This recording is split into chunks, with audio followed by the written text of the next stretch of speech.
நானும் டிவிக்கு தான் ஓட்டு போட்டோம். ஆனா எதிர்பார்த்த அளவுக்கு இப்போதைக்கு இல்ல. இதுக்கப்புறம் வரதுக்கு வாய்ப்பு இருக்கான்னு தெரியல. சட்ட ஒழுங்கெல்லாம் ஏற்கனவே ஸ்டாலின் ஆட்சியில் சட்ட ஒழுங்கு சரியில்லைன்னு தான் இருந்துச்சு.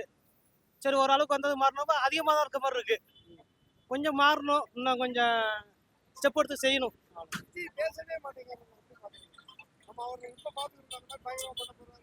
இல்ல உண்மையில எல்லாம் எக்ஸசைஸ் போட்டதை மாத்தி போட்டதுதான் உண்மை. இருந்தாலும் அந்த அளவுக்கு இது இல்லை. இப்போ இது வரைக்கும் இல்லை. ஏன்னா புதுசா ஒரு இன்னும் ஒரு 2-3 மாசத்துக்குள்ள இது மாறணும்னு நினைக்கிறேன். மாறினா ஓகே.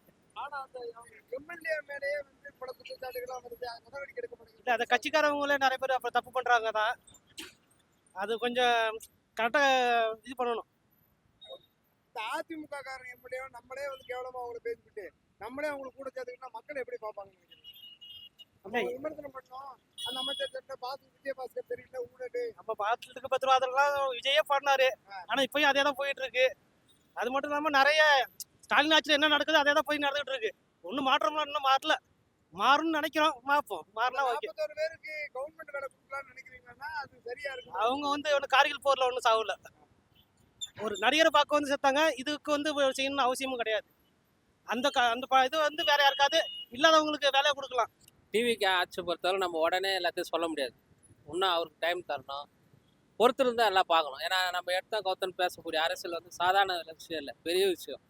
அவருக்கு எவ்வளோ ப்ராப்ளம் இருக்கும், பொறுத்திருந்து பார்ப்போம். அதுதான் ரிசல்ட். ஏன்னா ரிசல்ட் உடனே நாங்கள் சொல்ல முடியாது, மக்களாகிய நாங்கள் சொல்ல முடியாது. கரெக்ட் தான். ஆனால் இந்த ஊழல்வாதிகளான ஊழல் அமைச்சர்கள் அதிமுக இருந்தோம்னா தாவேக்கான சேர்த்துக்கிறது நல்லது நினைக்கிறீங்க? அப்படி நம்ம அது அப்படி எடுத்துக்க முடியாது. ஊழல் அதெல்லாம் நம்ம எடுத்துக்க முடியாது. அவங்க கட்சிக்காக பதவிக்காக ஆசைப்பட்டு வந்திருக்காங்க.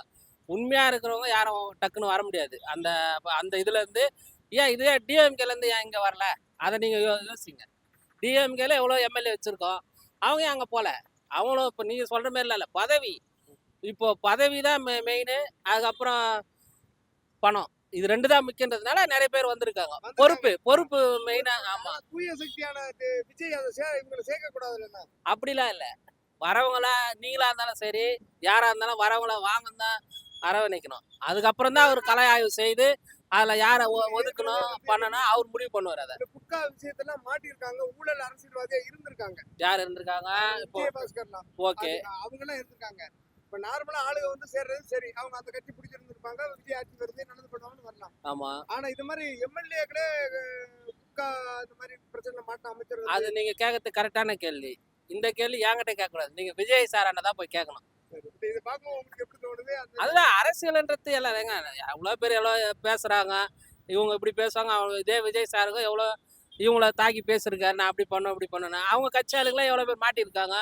இதே நீங்க சொல்ற ஊழல்லையும் மாட்டியிருக்காங்க, குழந்தை விஷயத்துல அவங்க மாட்டியிருக்காங்க. அதனால வந்து மீறி மெயினான கேள்வியில நீங்க விஜய் சாரை கேட்கலாம். சரி, கடைசி ஒரு 41 பேருக்கு கரூர்ல இருந்து 41 பேருக்கு அரசாங்க வேலை கொடுக்க போறேன்னு இருக்காங்க. ஓகே, இது எப்படி பாக்குறேன்னா உண்மையாவே வருத்தமாக தான் நான் இதை பாக்குறேன். இவர் ஆட்சிக்கு வந்தோடனே தான் இந்த நான் அரசாங்க பதவி தரேன்னு சொல்லியிருக்கிறாரு. ஆனா பாதிக்கப்பட்டப்போ அவர் நேரா போய் பார்க்கல. அதுக்கான முயற்சி அதை அன்னைக்கு சொல்லியிருக்கலாம், ஆனா சொல்லலை. இப்போ அது வந்து ஏத்துக்கப்படாது. மக்களாக என்னை பொறுத்தவரை அது வந்து சமரசமான பேச்சுக்கு தான் இப்போ அது ஒரு இடம் கொடுத்துருக்காங்க. ஆட்சி எப்படி இருக்கு? அப்புறம் டிவிக்கு ஆச்சா? டிவிக்கு அவுட் பண்ணியிருக்கேன். நல்ல சேஞ்சஸ்லாம் கொண்டு வந்துட்டு இருக்காங்க. எதிர்பார்த்ததெல்லாம் இருக்குதா? ஏன்னா நம்மளுடைய எக்ஸ்பெக்டேஷன் வேற மாதிரி இருந்துச்சு. என்ன எக்ஸ்பெக்டேஷன் சொல்றீங்க? இப்போ நம்ம அதிமுக எம்எல்ஏனா அவங்க ஊழல்வாதின்னு உலகத்துக்கே தெரிஞ்சு அவங்க வேண்டாம் தான் நம்ம டிவிக்கே அது ஓட்டு போட்டோம். அதே அந்த மாதிரி அது இப்போ நார்மலாக ஆளுகளை சேர்த்துக்கிறது வேற. இப்போ பாஸ்கர் மாதிரி பாஸ்கர் விஜயபாஸ்கர் மாதிரி ஒரு ஆளுங்களை சேர்க்கும் போது கட்சி கெட்ட பேர் இருக்கிறது அதை எப்படி பார்க்குறது? இல்லை, அது அப்படி பார்க்கக்கூடாது ப்ரோ. சேர்த்துருக்காரு. ஏன்னா அவர் 108 சீட்டு தான் வாங்கி ஜெயிச்சிருக்காரு. மீதி அலைன்ஸ் வச்சு ஜெயிச்சிருக்காரு. அது எந்த அளவுக்கு போகும்னு சொல்ல முடியாது. ஸோ அதுக்கு ஒரு பேக்கப் பிளானாக இருக்கலாம். அவங்க இதுக்கப்புறம் வந்து கட்சியில் தப்பு பண்ணால் ஒரு நடவடிக்கை எடுப்பேன்னு சொல்லியிருக்காரு. நான் ஆல்ரெடி இருக்கிறவங்க மேலேயே நடவடிக்கை எடுத்துகிட்டு இருக்காரு. ஸோ அது பண்ணுவாருன்னு. இப்போ நினைச்சு பாருங்க, இப்போ அந்த பொறுத்து இடைத்தேர்தல் வருது. விஜயபாஸ்கருக்கு சீட்டு கொடுப்பாரா, ஏற்கனவே அங்கே நின்று வேலை பார்த்த டிவிக்கு அவருக்கு சீட்டு கொடுப்பாரான்னு நினைக்கிறீங்களா? யாருக்கு சீட்டு கொடுத்தா சரியா இருக்குன்னு நினைக்கிறீங்க? இல்லை, ஆக்சுவலாக சீட்டு கொடுக்கக்கூடாது விஜயபாஸ்கருக்கு. ஆல்ரெடி இருக்கிறவங்க தான் கொடுக்கணும். அப்படி பண்ணால் தான் அது நல்லாயிருக்கும். சரி, அது இடைத்தேர்தலை பார்த்துக்கலாம். 41 பேருக்கு வந்து அரசாங்க வேலை ஆமா, அதை பத்தி உங்க கருத்து?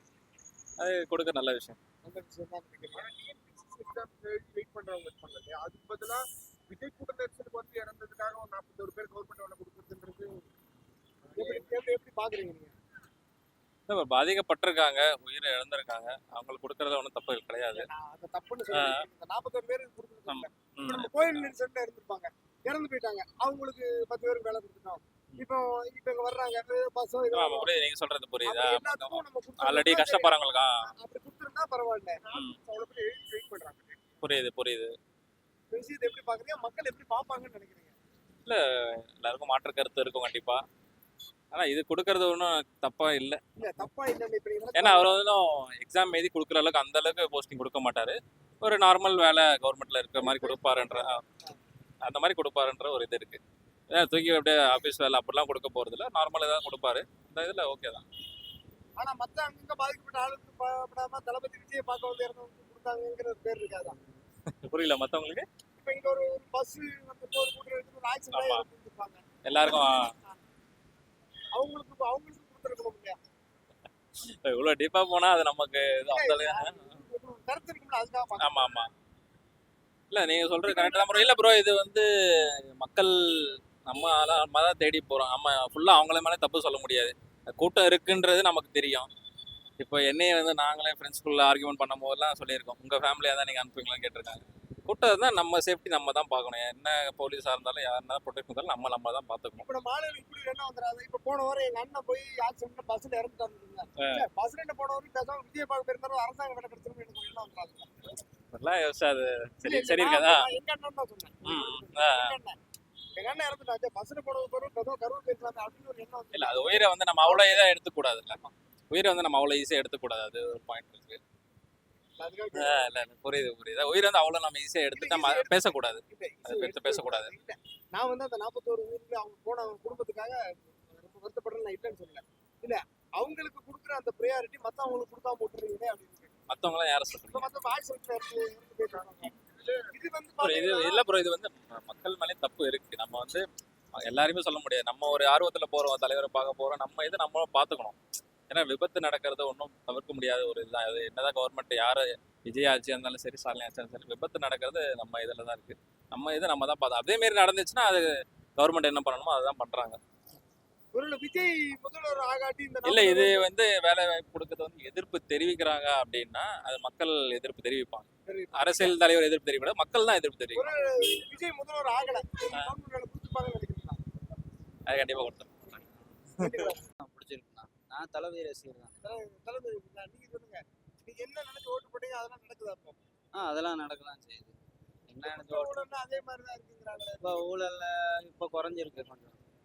ஊழல்லாம் கொஞ்சம் நடக்குது அப்படிங்கிறாங்க. குற்றம் அவ்வளோவா நடக்கல. ஆனால் பொதுவாக சொல்கிறவங்க சொல்ல தான் செய்வாங்க. அதிமுக அமைச்சர்கள்லாம் சேர்த்துக்கிறாங்க. அதெல்லாம் இப்போ புதுசு ஆட்சி நடந்து வராங்க, அவங்களுக்குலாம் அது அது நம்ம தெரியல. 41 பேர் கரூர்ல இறந்து போனாங்கல்ல, அவங்க குடும்பத்துக்கு அரசாங்க வேலை கொடுக்கறது சரின்னு நினைக்கிறீங்களா? அரசாங்க வேலையா கொடுக்குறது சரி தான். நன்றி.